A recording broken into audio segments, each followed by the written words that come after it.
Welcome to Let's Play Undertale with a Porpoise. I am the Sinister Porpoise, and I downloaded this game after hearing others rave about it on Twitter, Dreamwidth, and Facebook.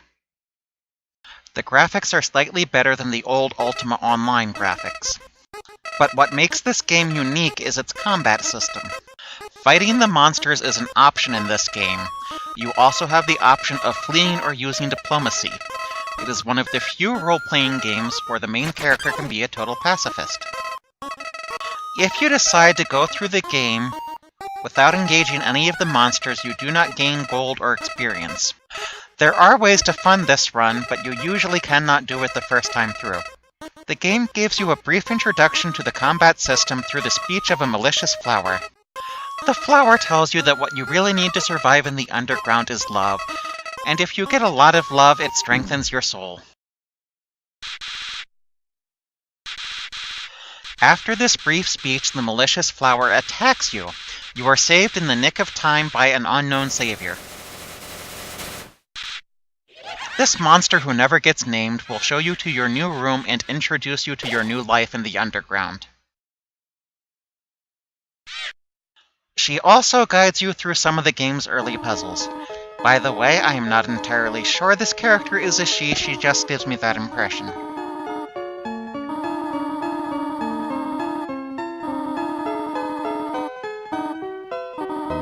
It is obvious that the music leaves something to be desired.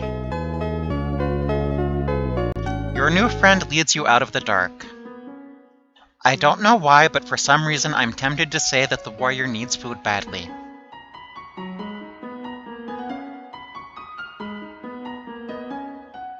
I do not know if you can read that sign above the door. I never tried. The visuals in this room will give you some idea of how traps and puzzles in the game work.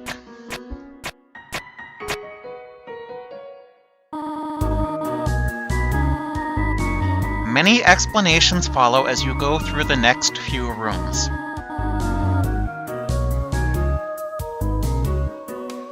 And I ignore yet another sign. I break my sequence. I finally decide that I should pay attention to what the signs say, and I learn how to read them right now. Of course, I completely ignore the other sign on the wall.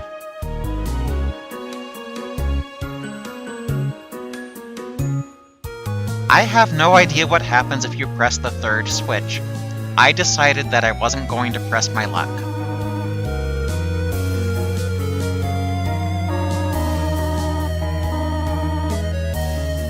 You are now given the full introduction to how combat works in this game.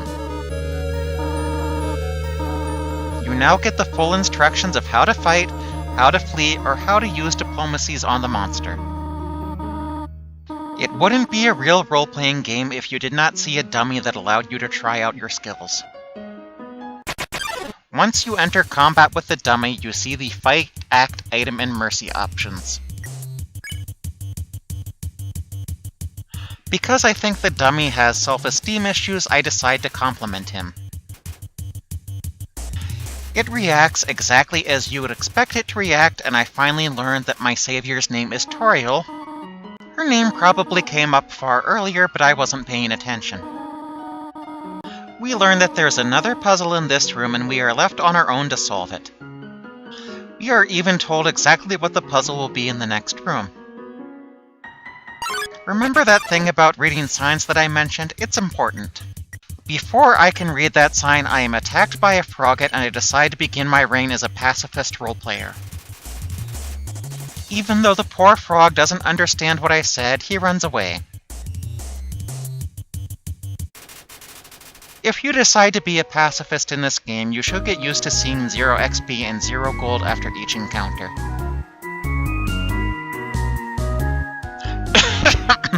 Unfortunately, I did not figure out the lighter path was the path you used to get through the spikes in the Eastern Room.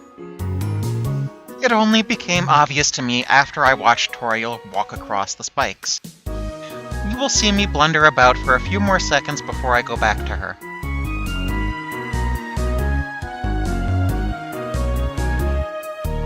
She will take you across the spikes, but this is the last bit of help she will give you for a while.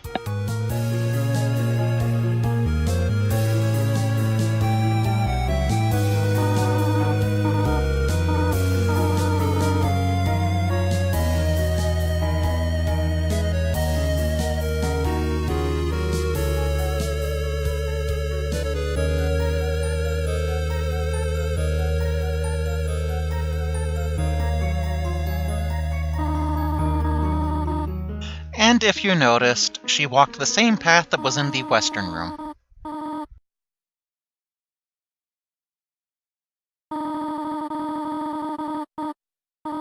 The lighter path in this room is not relevant to anything, but I paid attention to it anyway.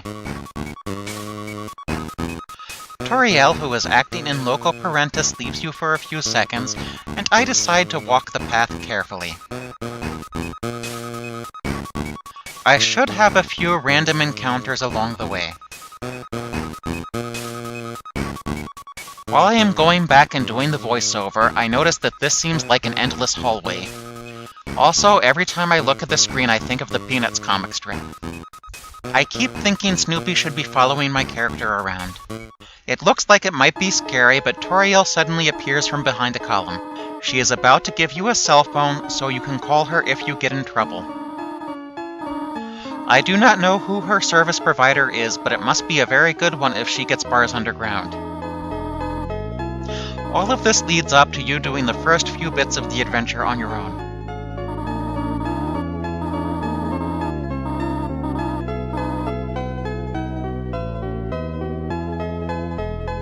And for some reason, I feel like I want my security blanket.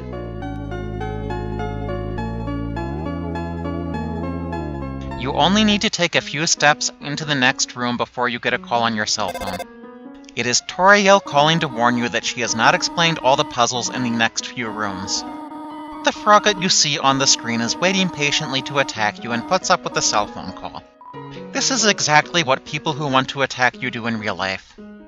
I even walk up to the frogget expecting to enter a battle, but it seems he wants to give advice about combat instead. He patiently explains that monsters, like humans, have a sense of self-preservation. He even explains that you can show monsters mercy if you do not want to kill them. One part of the combat system I had to figure out on my own was that you could dodge the attacks in the attack screen. If the enemy chooses to fight you, you can dodge the attack by moving the heart on the screen. The frogget manages to get a few successful attacks in. Even though I have played RPGs for many years, I pay absolutely no attention to my hit point bar. It's not like that information is important anyway. Complimenting the frog is clearly not having the desired effect. I am now below 50% health. I choose the very sane option of doing what hasn't worked before. And I take a few more hits as if I could afford to. Eventually I decide that continually complimenting the frogget is not going to work, and I decide to exercise the better point of valor. It did not take me very long to figure out this puzzle. You have to fall through the floor and then walk through the appropriate door to get across the room. It will take me a few tries to get it right. I am a little suspicious of the red patch on the floor, thinking it is another puzzle. I will go through the floor 2 more times before deciding to walk across it. Before getting that far, I'll have another random encounter. It was relatively easy to make this enemy go away. I am not sure I want to know why my attempt to console it caused it to burst into tears and run away.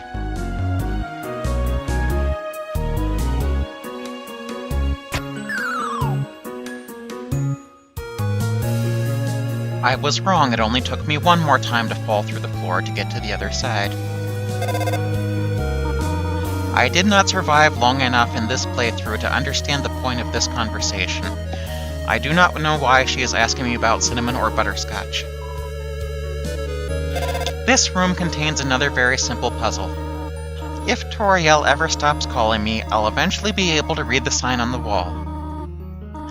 It might even say something like 3 out of 4 rocks recommend you push them. I am still not sure why she is asking about cinnamon on my plate, but I do not get the chance to find out. I will just stand here looking like an idiot for a few seconds.